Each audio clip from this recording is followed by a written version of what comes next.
The storm had been crawling across the desert since dusk, rolling low and heavy like a beast that refused to sleep.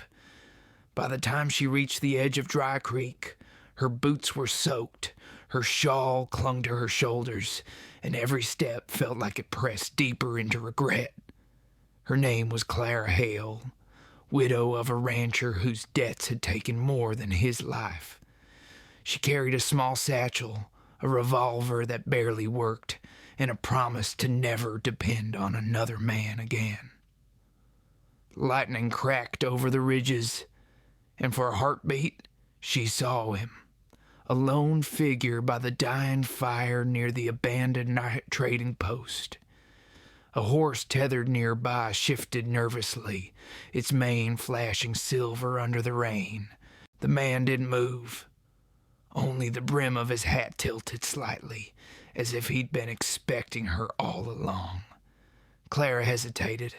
She'd heard his name before, whispered across saloon tables and in the frightened eyes of drifters. Wyatt Cain, the man who'd shot her husband's partner 3 winters ago, the man she swore she'd never forgive. The wind shoved her forward. She gripped her shawl tighter and stepped closer to the glow. He looked up then. The fire carved his face from the darkness, lean, weathered, quiet. A scar drew a pale line across his jaw, the kind that told stories better left buried. "You shouldn't be out here," he said, voice low, steady. "Storm's mean tonight." Clara's breath caught. That voice, it didn't sound cruel. It sounded tired, and somehow that angered her more. "I'll take the storm over your company," she said, though her body shook from the cold. He didn't argue. He only shifted, reached into his saddlebag, and tossed her a blanket without looking up. "You'll freeze before dawn." She wanted to throw it back, but her fingers were numb, and the fire's warmth was a quiet seduction. She sat opposite him, far enough that their shadows didn't touch. Silence settled heavy between them. The fire hissed, and the rain softened against the old roof. "I thought you were dead," she said finally. "Almost was," he replied. "Didn't take." His calmness infuriated her. "You killed a man who trusted you." His eyes lifted then, gray as the storm itself. He aimed first. Her throat tightened. The past flickered in her memory. Her husband, his desperate dealings, the lies she hadn't seen until too late. "You expect me to believe you?" "No," he said, "you don't owe me that." The way he said it, soft, resigned, broke something she'd been holding too tightly. She turned her face to the fire, unwilling to let him see her tremble. The rain drummed harder. The scent of wet dust and smoke filled the room. She wanted to hate him, and maybe she still did, but hate had never felt this fragile. After a while, he stood and fed the fire, a fresh piece of wood. His movements were quiet, deliberate, almost reverent. "Where you headed?" he asked. "No, know where you need to know." "Fair." He tipped his hat slightly. "You can rest till dawn. I'll keep watch." Clara looked up at him, confused. "Why would you do that?" He didn't answer right away. Instead, he stared out through the broken door where the storm's edge flickered. "Because you remind me of someone who once stayed when she should have run." Something in his tone made her chest ache. She wanted to ask who, but the words caught behind pride. Wyatt moved to the entrance, rifle in hand, the firelight painting his silhouette in golden shadow. She watched him from the corner of her eye, the way his shoulders carried the weight of silence, the way the storm seemed to bow to his stillness. Outside, thunder rolled again. Inside, the air thickened with warmth and unease. She told herself she hated him, that she'd never forgive his name, never forgive the man who'd ruined so much. But as she drifted toward sleep, the sound of his quiet breath near the doorway felt like safety she hadn't known in years. And in that fragile space between wake and dream, she whispered words she didn't mean to say. "Don't let the fire die." He turned slightly, enough for the light to catch his eyes. Wouldn't dare. The night folded around them, carrying both storm and silence, hate and the strange beginning of something she didn't yet understand. If this story has warmed a quiet corner of your heart, stay close. The night still holds more to tell. Dawn rose slow and colorless. The storm left the desert washed and shining, the air thin with the scent of wet sage. Clara woke to crackling coals in the steady shape of Wyatt at the door. His hat was pushed back. His eyes held the gray of morning. She sat up and pulled the blanket close. The quiet between them felt less like a wall now, more like a held breath. "You kept watch," she said. "Someone had to," he replied. Her stomach answered for her with a low ache. She had not eaten since noon the day before. He noticed. He moved without fuss, pulled jerky and a stale biscuit from his saddlebag, and set them on the crate beside her. He poured coffee from a blackened pot into a tin cup. The steam rose in soft ribbons. "I can pay," she said. He shook his head. "Save your coins. Dry Creek will want them more than I do." They rode in when the sun finally tore free of the clouds. The town sat like a handful of nails thrown across the flats. A livery, a store, a smithy with a tired horse dozing by the rail. And the saloon, the sign creaked. The letters were missing their paint, but the door stood open, and the smell of whiskey drifted out like a promise. Clara stiffened. Saloon talk had carved her life into pieces once. She had promised herself never to walk that floor again. But her hands were shaking from hunger, and the road ahead was long. She squared her shoulders. "I go in alone," she said. Wyatt studied her. His gaze did not try to hold her. It held the dust between them as if testing the ground for snakes. "All right," he said. "I will stable the horses. Take the back table if you can. Sit with the wall at your spine." "You give orders easy," she said. "Only when the cost is high." She left him at the hitch. The bat-wing doors sighed as she pushed through. The place was half dark, the lamps still low from night. A piano sat silent. 2 ranch hands played cards near the far end. The tall man behind the bar had white streaks in his beard and a scar down his forearm like a crooked river. Clara kept her chin steady and took the back table. She ordered eggs and bread and a coffee that scalded her tongue. She counted out coins with careful fingers. Every sound in the room came to her sharp and close. The scrape of chairs, the slow clink of glass. Even the air had a weight to it. Then the door stirred again. Wyatt stepped in. A murmur moved beneath the ceiling. Names can be louder than thunder when a room wants a storm.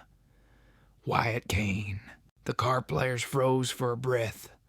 The barkeep did not. He set a clean glass on the counter and watched. Wyatt tipped his hat and went to the bar. He kept his hands easy and open. Clara watched the angle of his shoulders. She could not stop herself. "What will you have, Cain?" the barkeep asked.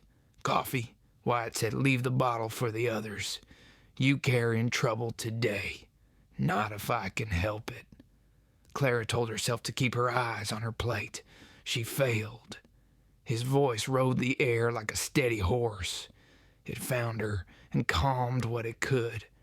That made her angry and scared in equal measure. A new sound cut across the room. Spurs, slow, deliberate, a foreman type, broad through the chest, green kerchief at his throat, stepped away from the card table. He studied Wyatt with a lazy smile that did not reach his eyes.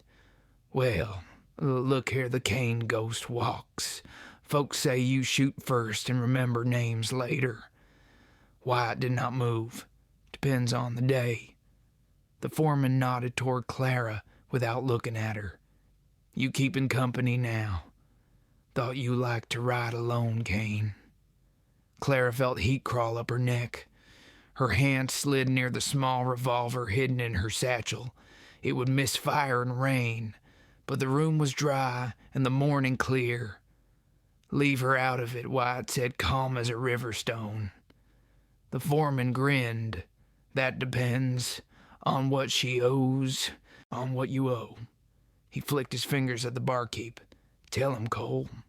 Tell him who used to sit where she sits.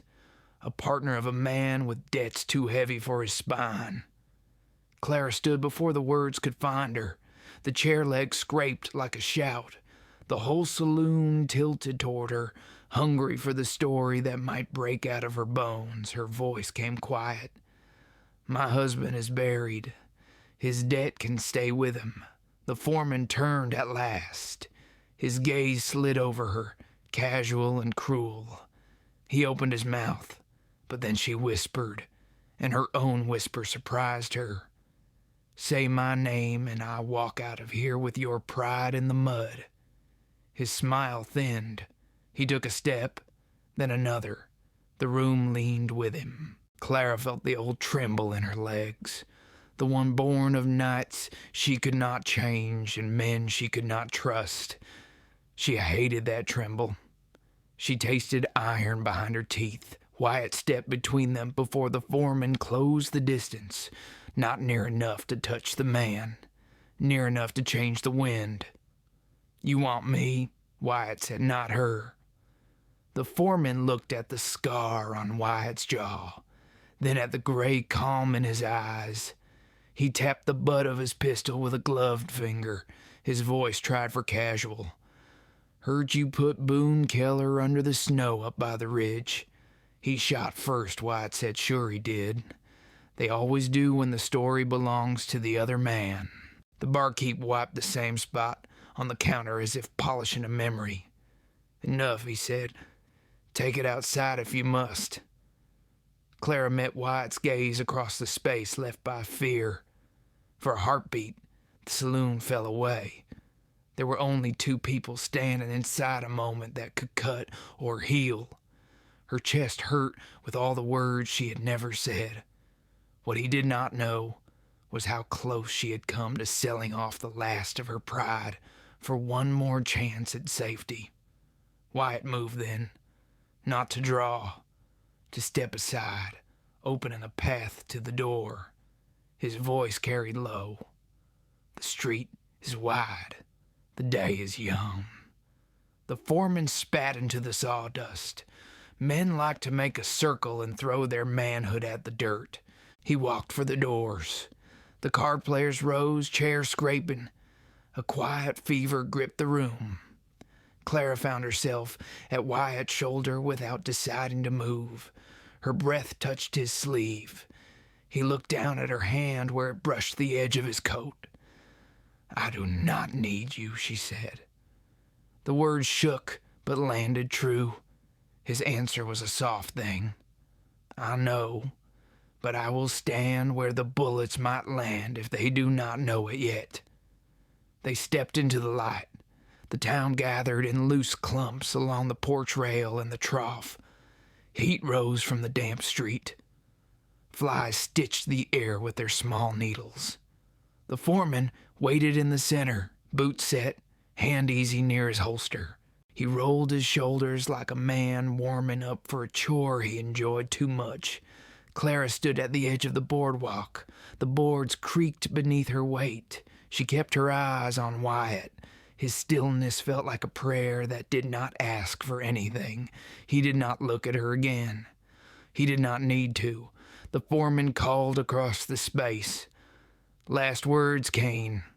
Wyatt shook his head. Not worth the dust. The foreman laughed. He feinted a step, hand dipping toward the gun. A hoarse scream somewhere behind the livery. A bottle broke in the saloon. The sun struck a hard flare off the foreman's buckle. Between one heartbeat and the next, the air turned sharp. Wyatt's hand lowered, not to draw, but to open his palm, fingers spread as if offering the day back to itself. The foreman squinted, thrown by the patience of a man who refused the script.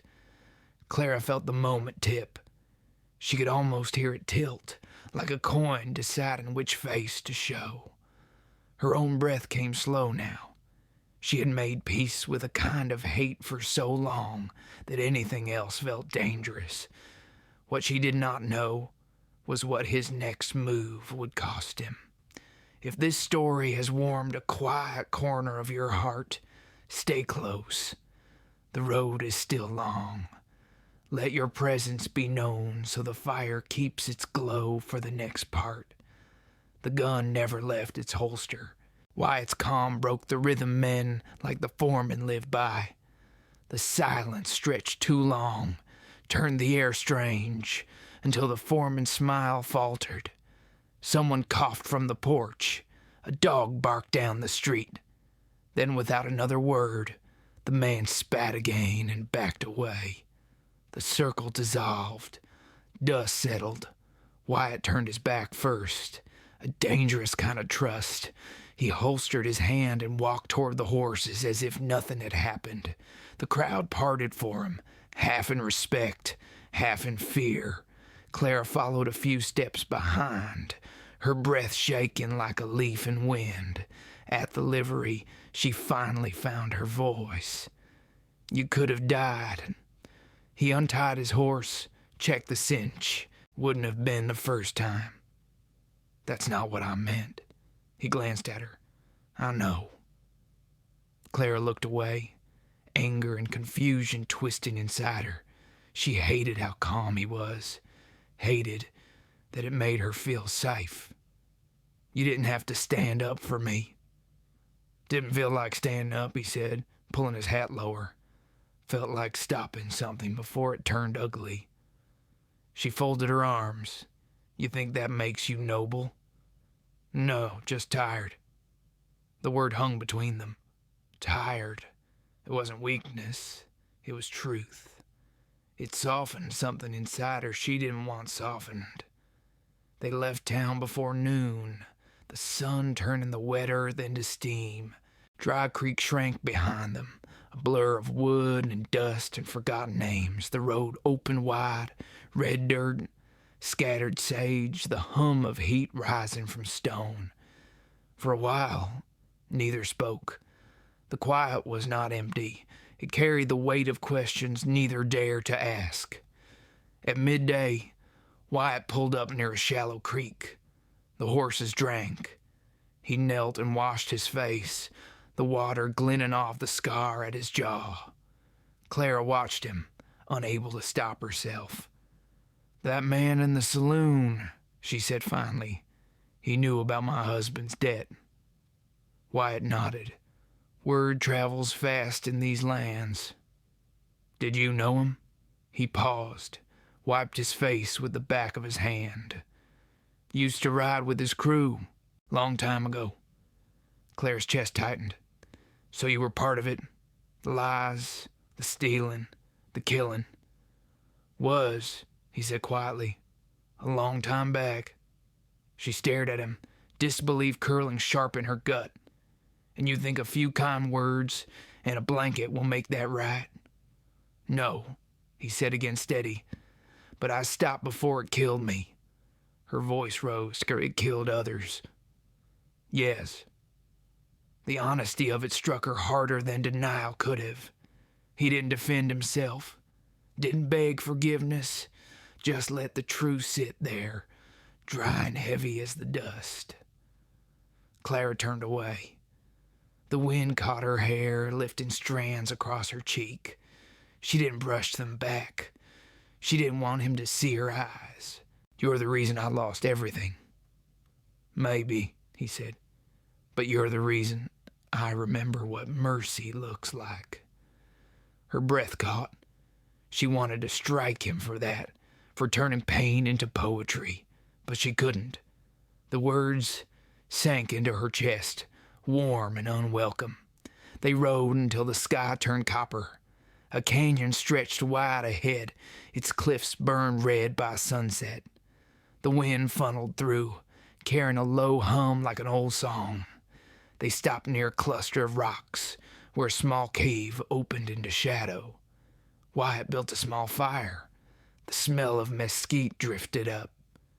Clara sat across from him, knees pulled close, the glow painting her face in soft gold. "Why here?" she asked. "Used to be a hideout," he said. "No one comes this far anymore." "You mean a hideout for men like you?" He nodded. Men who thought they could outrun their own ghosts. She looked at him for a long time. "And can you?" He met her eyes. And in that firelight, she saw something that wasn't danger anymore. It was sorrow, clean and quiet. Not tonight. For a long while, only the crackle of fire spoke between them. Clara pulled her shawl tighter. The night air carried a chill from the canyon walls. She studied his hands, scarred, steady, resting near the flames. Hands that could take life, yet offered warmth without asking for anything in return. "You ever regret it?" she asked softly. He didn't look up. "Every sunrise." Something inside her shifted then, a small breaking sound she couldn't name. She wanted to hate him again, but hate couldn't breathe in that firelight. It melted into something slower, heavier. She leaned forward, voice a whisper. "Why me, Wyatt? Why help me at all?" He took a breath. "Because I owed something to the man I used to be, and because when I saw you in the rain, you looked like forgiveness I didn't deserve." The words hit her like a slow wind through dry grass, quiet but endless. She turned away, her eyes burning in the dark. The fire cracked. The canyon held its breath. Clara spoke again, almost to herself. "I don't forgive you." He nodded once. "Then let's start with survival." She exhaled slowly. "That I can do." The flames danced higher, shadows curved along the stone, and though neither moved closer, the space between them felt smaller than before. Outside, the desert sighed beneath the stars.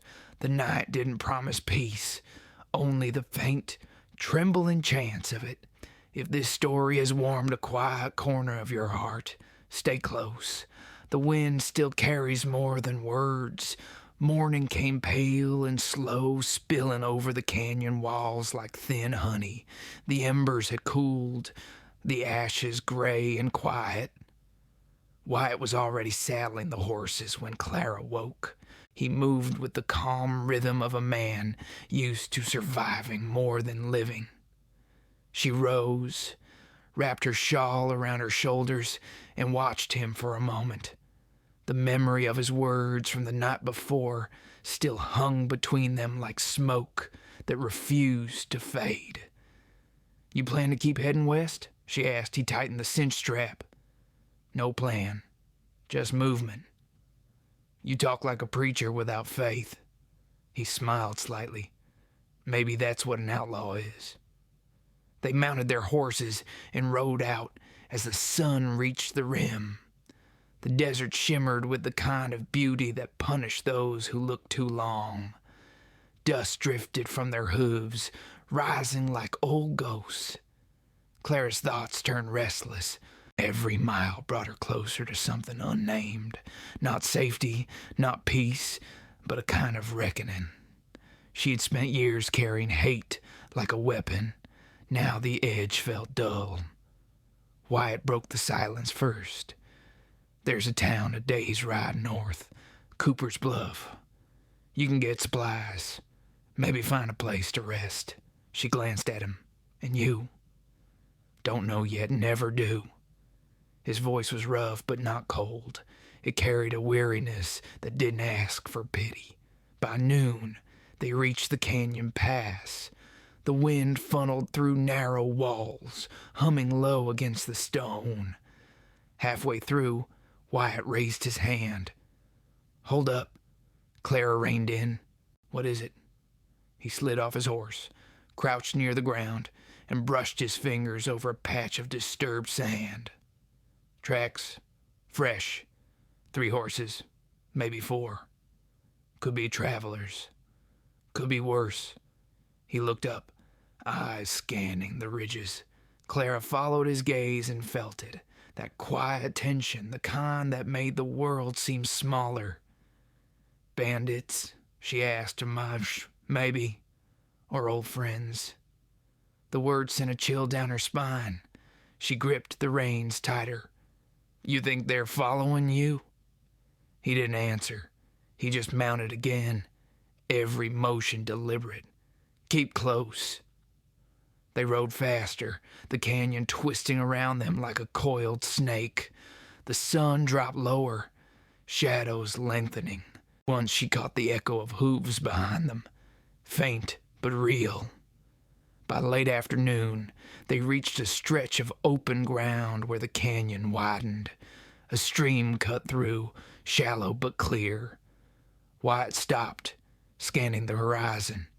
They'll catch our trail soon, he said quietly. Then what? He dismounted and led his horse toward the stream.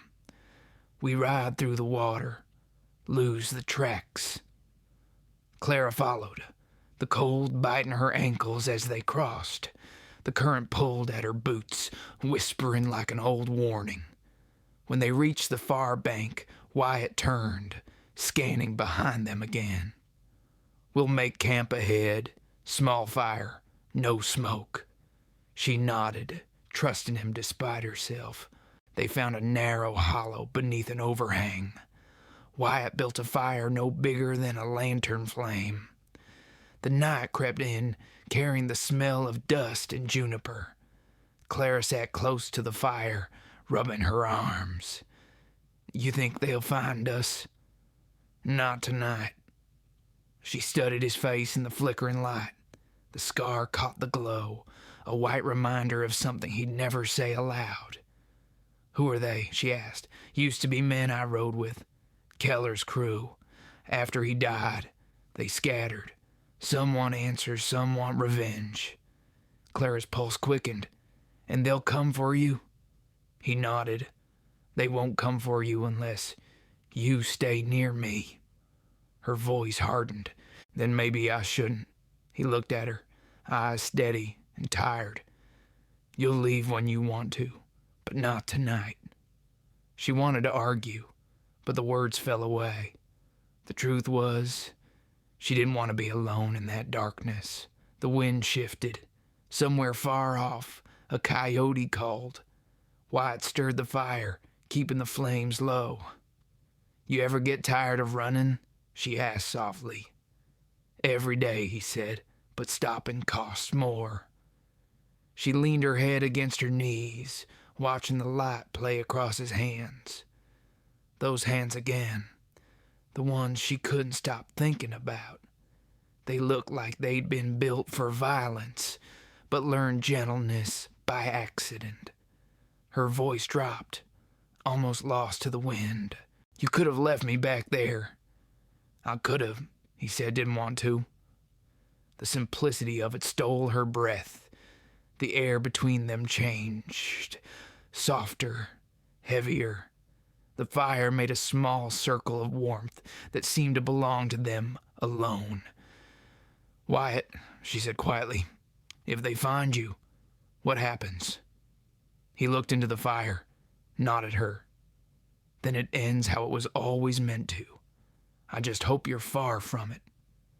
She wanted to tell him she wouldn't be. She wanted to say something brave or foolish or kind, but her throat closed around the words.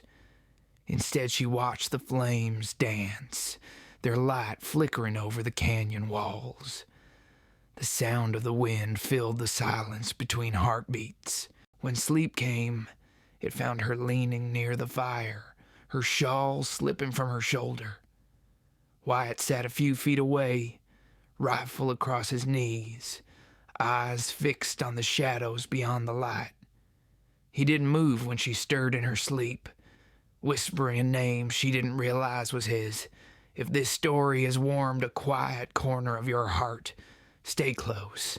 The night is far from over, and the desert still remembers every step. The morning broke clear and sharp, the kind of cold that made every sound ring brighter. The stream had frozen in patches, thin glass over moving water. Clara woke to the smell of coffee and the soft rhythm of Wyatt's movements.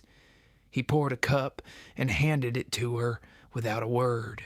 She took it, her fingers brushing his for just a moment. The touch startled her. Warm, real, human. "You never sleep," she said. "Sleep doesn't trust me much." He gave a half smile that didn't reach his eyes. She wanted to ask what haunted him, but she already knew part of it. Some ghosts were loud even when silent. They packed and rode north. The air was thin and gold, the horizon endless. Wyatt's horse moved steady, his body shifting with the rhythm of the trail, like a man born to the saddle. Clara followed, watching the dust rise behind him, like a trail of memory. By midday, the sun blazed white. They found a patch of shade beneath a boulder and stopped to rest. Clara stretched her legs, wiping sweat from her brow. Wyatt offered her a strip of jerky. She took it reluctantly. "You always this generous with strangers?" she asked. He chewed for a moment, eyes on the open land. "You stopped being a stranger when you didn't shoot me that first night." She laughed softly, a sound she didn't recognize. "I should have. Probably." The smile faded between them, replaced by something quieter. Clara stared at the horizon. "You said those men might come for you. You think they're close? Closer than I like. What will you do when they find you?" He didn't answer right away.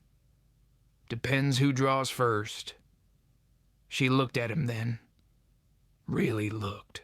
The strength in his shoulders, the steady calm, the way he seemed half here, half somewhere else. "You ever think about stopping? About staying somewhere?" He hesitated. "Once." "What happened?" His jaw tightened. "She did." The answer came like a stone dropped into still water. No ripple, just a sound that sank deep. Clara didn't push. Some truths needed to find their own way out. They rode again, the silence between them growing heavier, but not cold. The land began to rise into low hills, dotted with mesquite and cactus. Somewhere ahead, the road split, one path leading toward Cooper's Bluff, the other cutting west into open country. When they reached the fork, Wyatt stopped. "You could go north. Safer there." She shook her head. "You think I came this far to hide behind someone else's roof?"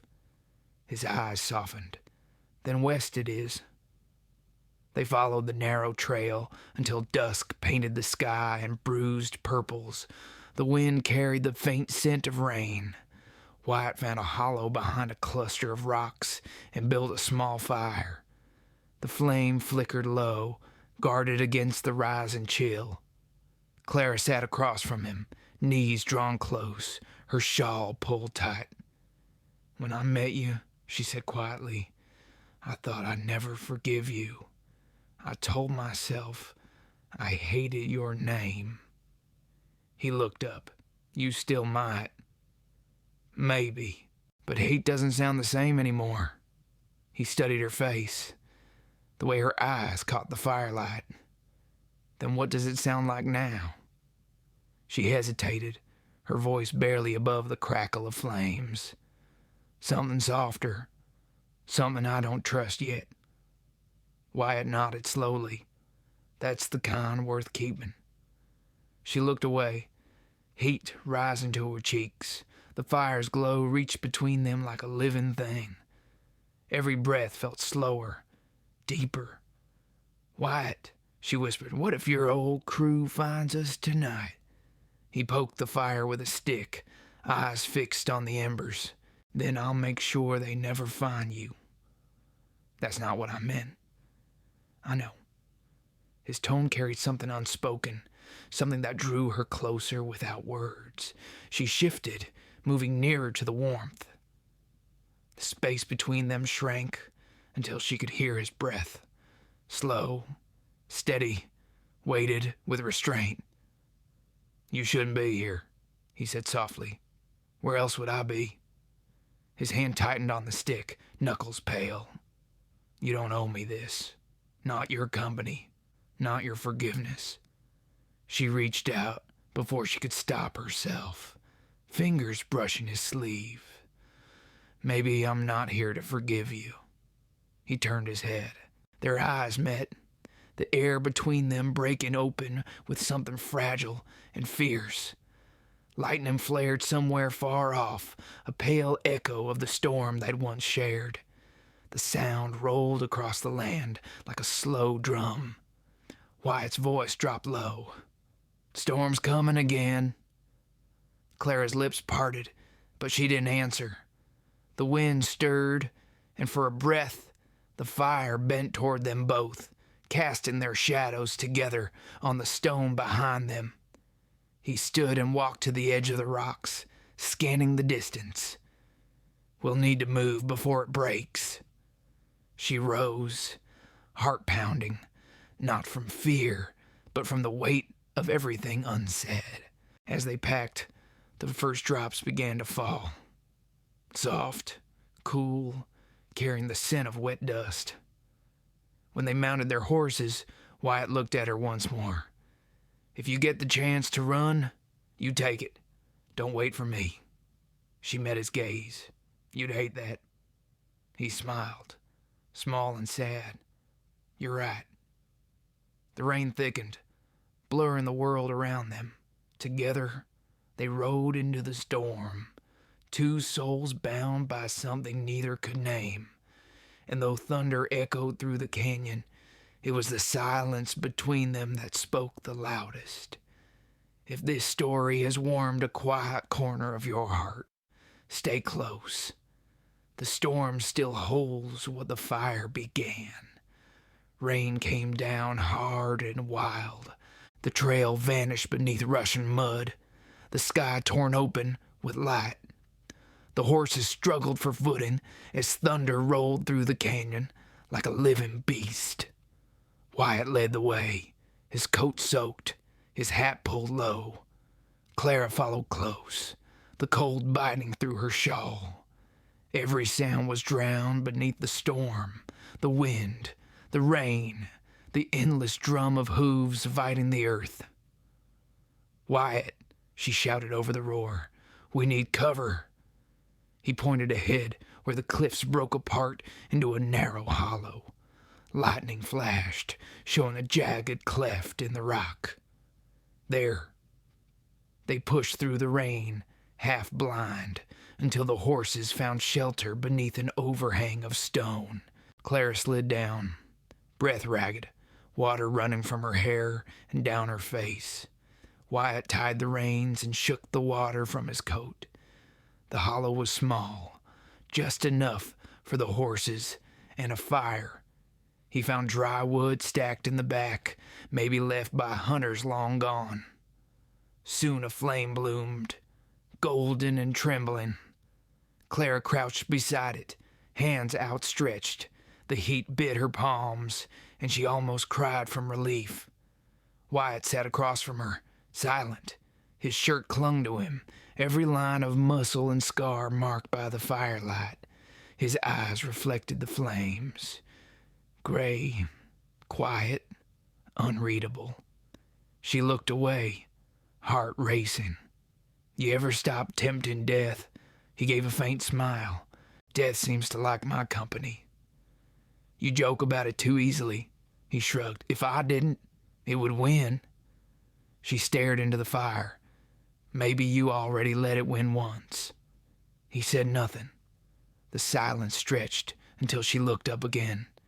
His gaze met hers, and in that moment, she saw it.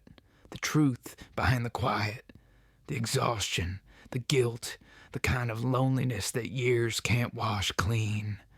She swallowed hard. Tell me what happened, she said softly. Wyatt leaned forward, elbows on his knees. The storm thundered outside, wind sweeping through the hollow like an old ghost. Keller's crew, he began, voice low. We rode together for 5 years. Started as men chasing gold. Ended as men chasing blood. He paused, watching the fire shift. Your husband's partner, Boone Keller, he was the last man standing. After a raid went bad, he wanted to burn the trail behind us, bury the dead, and take what was left. I said no. Clara's breath caught. He pulled his gun, Wyatt said quietly. I pulled mine faster, didn't think, didn't breathe. Just fired. The sound didn't stop ringing for 3 days. Her throat tightened. And you think that makes it right? No, he said, it makes it true. The words hit her harder than anger ever could. The truth sat heavy between them, raw and unmoving. Lightning flashed again, throwing their shadows across the stone, one trembling, one still. She whispered, you ruined everything I had. I know. Then why didn't you let me die in that storm? He looked at her, and for the first time his voice broke. Because I didn't want another ghost following me. Her breath trembled. She hated him for his honesty, for how it stripped her of the hate she needed to stand upright. The fire snapped, bright and sharp, filling the space between confession and forgiveness. She turned her face away, but tears came anyway. Quiet, stubborn, real. Wyatt rose and moved closer, slow enough for her to stop him if she wanted. She didn't. He knelt beside her, the smell of rain and smoke clinging to him. Clara, he said softly. Her name in his mouth sounded different, careful, reverent. She closed her eyes, voice shaken. Don't say it like that. Like what? Like you care. I do. Her lips parted, but the words wouldn't come. The fire crackled, and the air thickened with warmth and ache. She could feel his breath against her temple, the roughness of his voice brushing her skin like touch. Outside, the storm raged on. Inside, something broke open. She turned toward him without thinking, her hand resting on his chest. His heart beat steady beneath her palm, strong, human, undeserved. Wyatt didn't move, didn't reach for her. He just let her stay there, trembling, the space between them alive with everything they hadn't said. I hate that it feels safe here, she whispered. I know, he said, so do I. For a long time, they sat that way. Fire, rain, silence, and two souls circling something too fragile to name. When she finally pulled her hand back, the emptiness that followed felt colder than the wind outside. The storm eased near midnight, the thunder rolling farther away. Clara drifted to sleep beside the dying fire, her head resting near his arm. Wyatt stayed awake, watching the flames fade to embers. He whispered to the dark, maybe forgiveness is just staying long enough to feel the hurt. The rain answered softly against the stone. If this story has warmed a quiet corner of your heart, stay close. The night is still listening, and the fire hasn't told its last truth. The storm left the world washed clean, the canyon floor soft with mist. When Clara woke, the fire was only ash, and the scent of rain lingered like memory. Wyatt sat near the opening of the hollow, his rifle across his lap, eyes on the pale horizon. She studied him quietly, the steady curve of his shoulders, the way the morning light found the silver in his hair. Something about his stillness felt like prayer, though he'd never admit to believing in anything. "You didn't sleep again?" She said. "Didn't need to," he replied without turning. "The storm kept me company." Clara rose and walked closer, the hem of her dress damp against her boots. "You keep watch like a man expecting the past to walk up any minute." He smiled faintly. "Maybe I am." They ate what little they had left, half a biscuit, the last of the coffee boiled thin. Outside, the sun began to burn through the haze, turning the wet rocks to gold. Wyatt stood, stretching the stiffness from his back. "We'll move before the heat comes," he said. "There's a ridge west of here, safer ground." She nodded, but her mind was elsewhere. Something inside her felt unsteady. Not fear exactly, but the ache of something that wanted to be understood. The night before still lived under her skin, in the echo of his voice, in the warmth of his nearness. They rode in silence. The desert glittered with water still clinging to the sagebrush, and the sky stretched wide and empty above them. After an hour, Clara broke the quiet. "You ever think about what you'd do if you stopped running?" Wyatt looked over, his face unreadable beneath the brim of his hat. "I wouldn't know what to do with stillness." "You might learn." He gave a small nod. "You sound like you have." "I'm trying to," she said, "but it's harder than it looks." They rode until the sun reached its peak, then stopped in the shadow of a red bluff. Wyatt watered the horses and checked his rifle, movements practiced calm. Clara sat against a boulder, the wind tugging at her hair. "I used to think forgiveness was something you gave," she said softly, "but it feels more like something you survive." He looked at her then, eyes steady. "You're not wrong.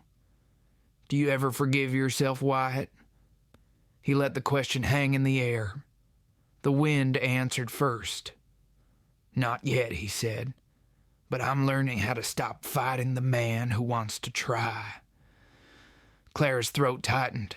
She wanted to tell him that he was closer than he thought, that she could feel it in the quiet between his words.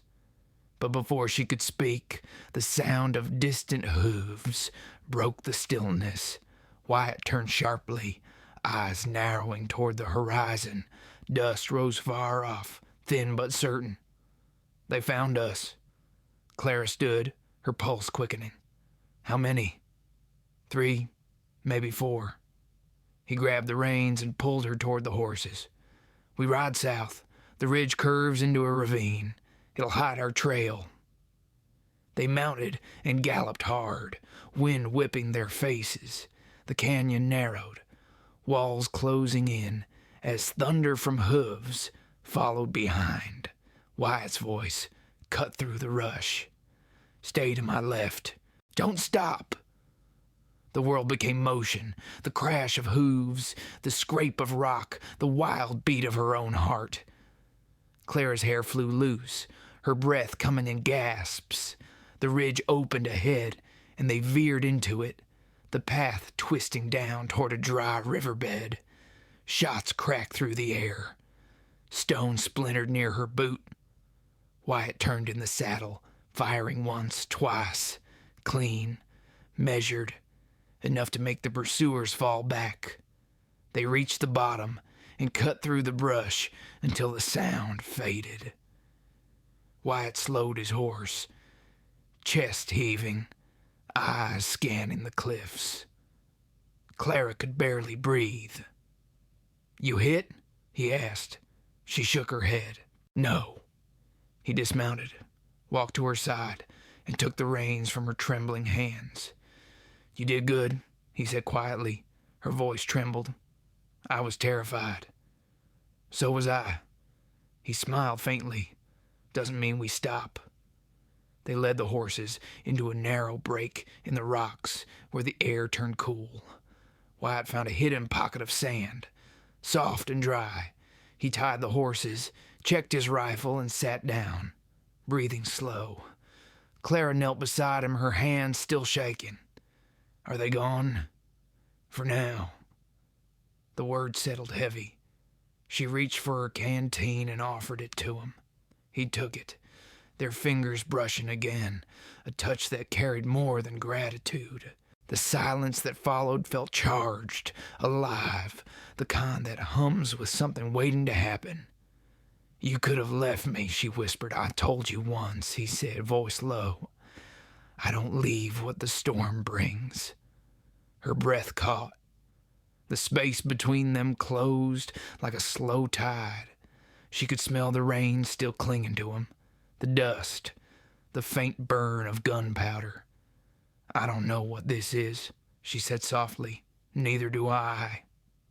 He looked at her, and in that gaze was every word they hadn't dared speak. The fire that had burned quietly since that first night finally found air. She leaned forward, her hand against his chest. He didn't move, just breathed, steady, waiting. When her lips met his, it wasn't gentle. It was everything they'd been holding back. Grief, anger, want, forgiveness, trying to find a home. His hand rose, cupping the back of her neck, pulling her closer. The taste of rain and dust lingered between them. The world fell away. No guns, no ghosts, only the heartbeat under her palm. She hated that she needed him. She loved that she did. When they finally pulled apart, the air was trembling with what had just been broken open. Wyatt's voice was rough. "You don't have to explain it." "I couldn't if I tried." They sat there as the sky dimmed, two souls caught between sin and salvation, not sure which one they'd found. If this story has warmed a quiet corner of your heart, stay close. The desert still holds what passion dared to wake. They rode until the light gave out. The air turned cool again, the wind brushing over them like breath from another world. The rain had gone, but its scent still lingered. Wet dust, iron, the faint sweetness of sage. Wyatt didn't look at her, not once. He rode ahead, his shoulders tight, his silence heavier than the saddle. Clara wanted to speak, but every word felt wrong. The kiss still lived between them, fierce and unfinished. It burned in her memory, bright as lightning, terrifying as truth. When the trail curved into open desert, Wyatt slowed his horse. The land spread wide and empty, endless plains glowing silver under the rising moon. He dismounted, letting the reins fall loose. She followed, her boots sinking softly into sand. They made camp near an old cottonwood, its branches black against the sky. Wyatt didn't build a fire this time. The light would draw eyes. Instead, they sat in the dark, the moon painting their faces in pale silver. Clara wrapped her shawl tighter and looked at him. "You regret it," she said quietly. He didn't answer right away. "It's not about regret." "Then what is it?" He drew a slow breath. "It's about what I've done, what follows me. I can't drag you into that." She gave a dry laugh. "You think I haven't been dragged already?" He turned toward her then, his face half shadowed. "You don't understand what men like me carry." "I understand what loneliness carries," she said, "and I'm tired of it." The wind shifted, lifting strands of her hair. For a long time, neither moved. Then Wyatt looked away. "You don't owe me anything, Clara. Not your pity, not your touch, not your forgiveness. She whispered maybe I wasn't giving you any of those. He stilled but didn't speak. The silence between them thickened, full of words they both refused to say. When the first coyote called in the distance, Wyatt stood and walked toward the horses. "We move at dawn," he said. "Where?" "There's a ranch about 15 miles east. Belongs to a widow named Miller. She keeps a roof for those needing rest. You'll be safe there." Clara's heart twisted. "And you?" He adjusted the saddle straps. "I keep moving." She rose, anger sparking through her exhaustion. "You think you can just ride off and pretend none of this happened?" He turned then, and for the first time in days, she saw something raw in his eyes. Fear, not of danger, but of feeling. "It shouldn't have happened." Her voice broke. "Then why did you let it?" He took a step closer. "Because for one night, I forgot who I was." His words hit like a knife turned inward. Clara's hands trembled, fists tightening around her shawl. "And who are you, Wyatt? The man who saved me or the man who ruined everything I loved?" He didn't flinch. Both. The truth fell between them, sharp and final. The moon climbed higher, washing their faces in pale light. She wanted to hate him again, to rebuild the wall she'd spent the last week tearing down, but all she felt was the ache of something that refused to die. She sank to the ground, pulling her knees close, the desert cold pressing in. Wyatt stood a few feet away, his shadow long across the sand. "After a while," he said softly, "when a man's spent most of his life breaking things, he learns to leave before he ruins what's still good." She looked up, tears shining like glass. "And you think that's what I am? Something still good?" He hesitated, his voice rough. "You're the first thing that's felt clean in years." Her breath caught. The world tilted slow and painful. She wanted to reach for him, to pull him back into the warmth they'd found. But his body had already turned toward the horizon.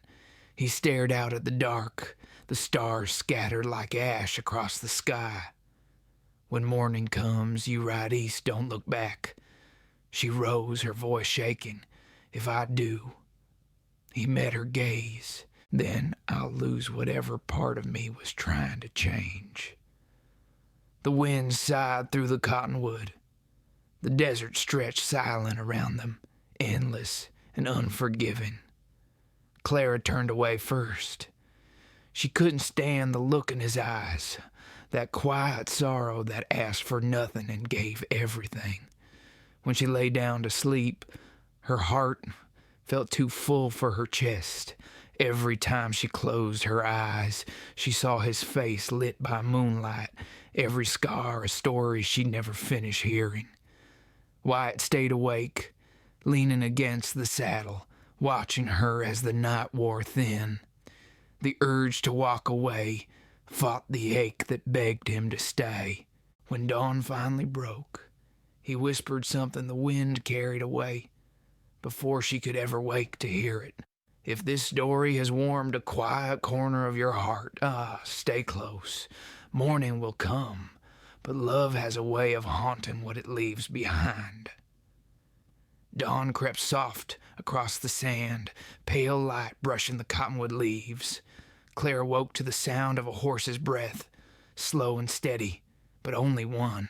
The other tether stood empty. Wyatt was gone. The air felt wrong without him, too wide, too still. She stood quickly, heart pounding, scanning the horizon. All she saw was the desert stretching endless toward the west, already glowing with heat. He left before sunrise, quiet as always, vanishing like the kind of man who never expected to be followed. Her throat tightened.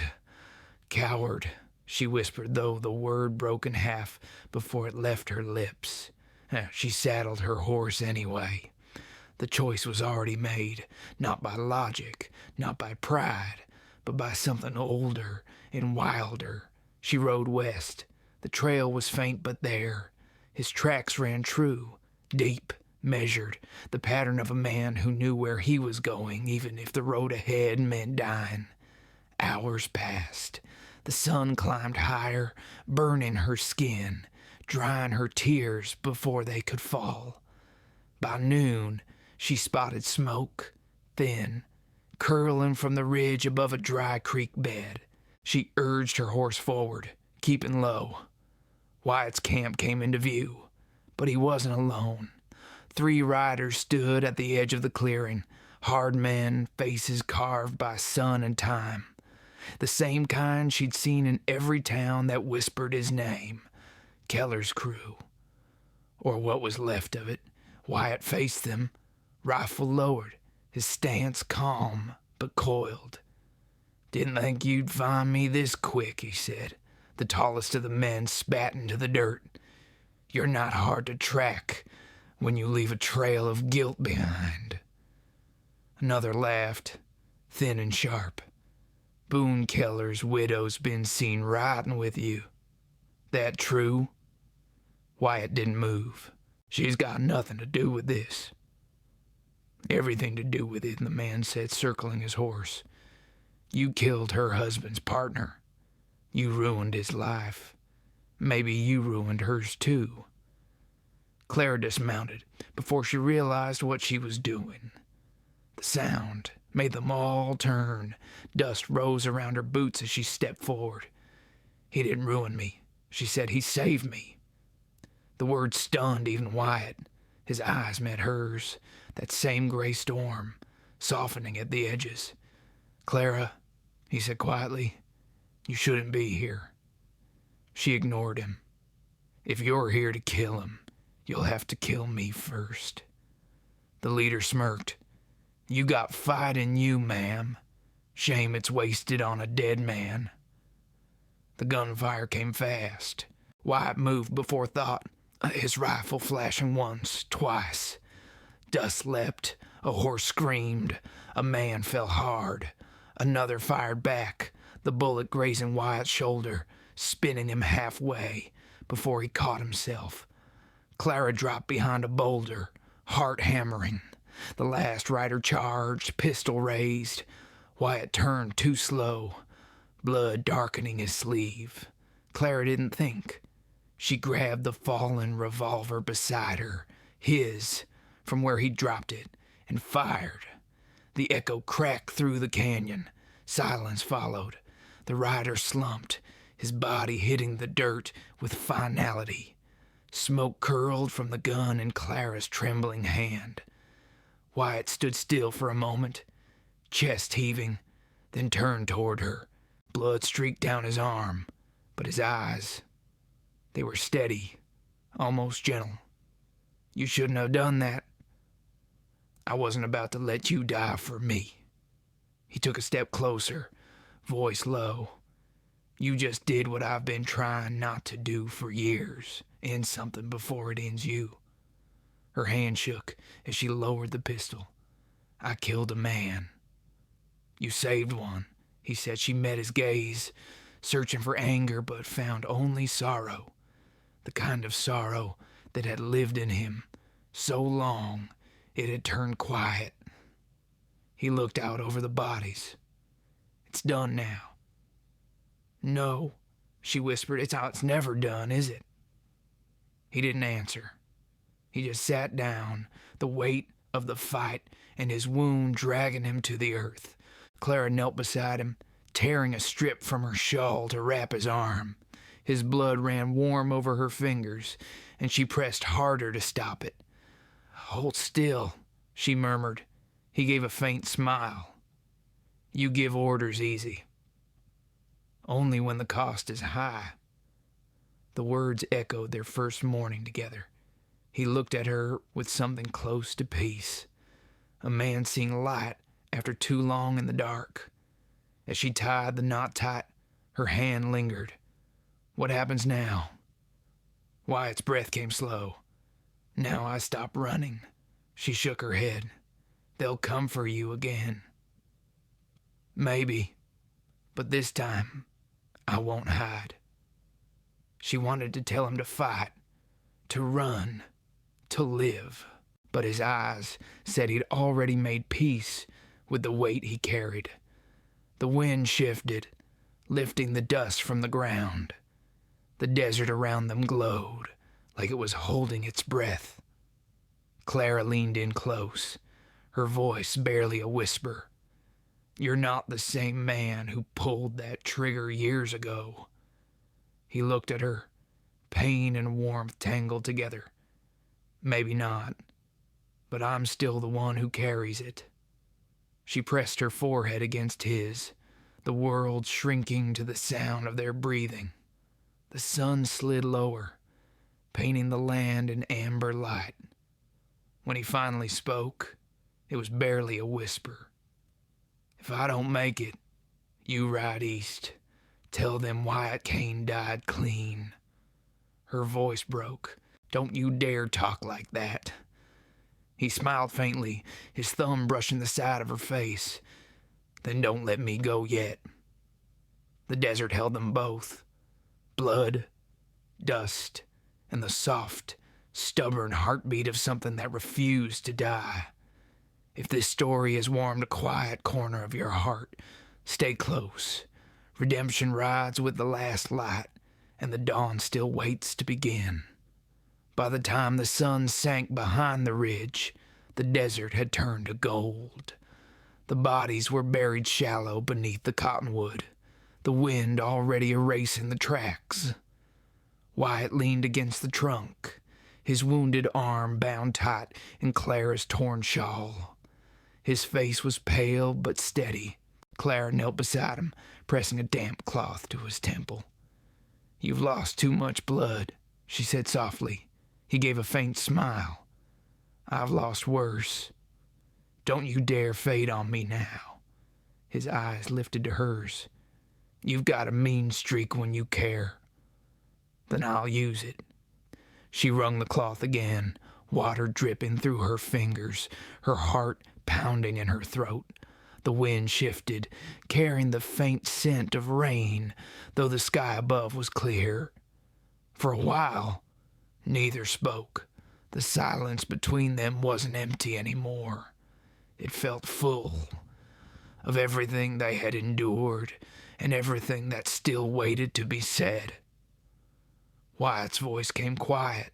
"You ever wonder if people like us get another chance?" Clara brushed a strand of hair from his face.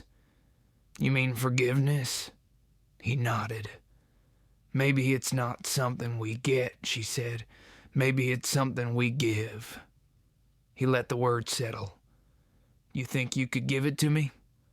She hesitated, then took his hand.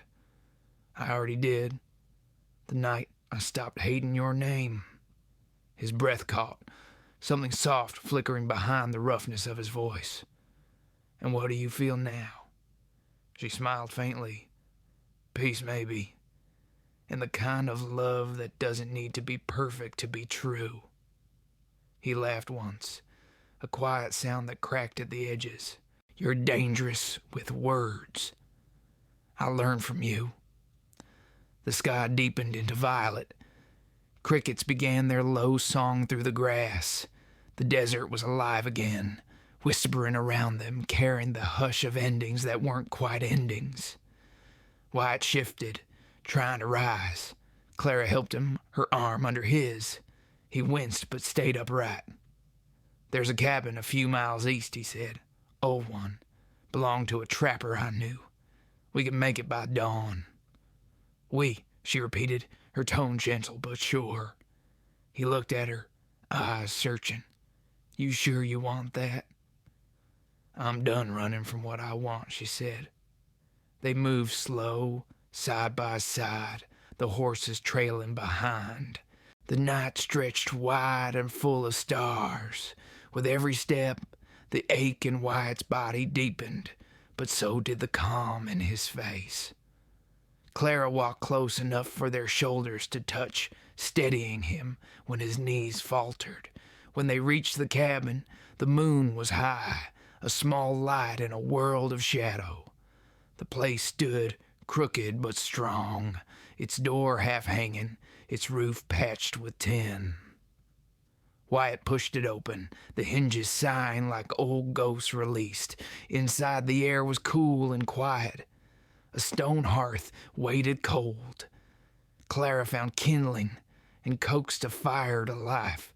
The flames caught slow, flickering weakly at first, then steady. Wyatt sank into the chair beside it. His breath came shallow, but his eyes held that same quiet strength she had seen from the start. Clara knelt before him, unwrapping his bandage to check the wound. The bleeding had stopped. The scar would stay. "You'll live," she said. He gave her a slow nod. "Didn't expect to." "Then don't waste it." He smiled faintly. "Not planning to." They sat together by the fire. The flames danced on the walls, painting their shadows close and soft. Clara leaned her head against his knee. He rested a hand on her hair, his thumb tracing slow circles as if memorizing peace. After a while, he said, "You could still ride east. You could start over. So could you." He shook his head. "Men like me don't start over. We stay where the past catches up." She looked up at him, then let it catch us both. He exhaled, eyes shining with the kind of quiet that comes only after surrender. "You don't know what you're asking for." "Yes, I do," she said. "I'm asking you to stay." The words broke something open. He reached for her hand, and she let him. Their fingers fit together like the end of a prayer. Outside, the wind eased. The fire burned steady, the light warm against their faces. He whispered, Clara Hale, you turned a dead man into something that breathes again." She smiled, eyes wet, then breathed for a while longer. He leaned forward, kissed her forehead, then her lips. Slow, certain, reverent. It wasn't the desperate fire of the night before. It was something quieter, a promise. When the flames burned low, they sat in silence, the weight of their pasts finally loosening its hold. Wyatt's voice came one last time, rough and tender. "I think I finally found a place worth dying near." She shook her head gently. "No, Wyatt. You found a place worth living for." He looked into her eyes, and for once, he didn't argue. The fire cracked softly, sending sparks upward like stars trying to rise again. Outside, dawn waited beyond the ridge. Inside, two hearts finally rested, not healed all at once, but mending, slow and real, beneath the quiet breath of the western sky. If this story has touched a tender place in your heart, let your light stay with us. Comment, share, and subscribe so this western fire keeps burning for you.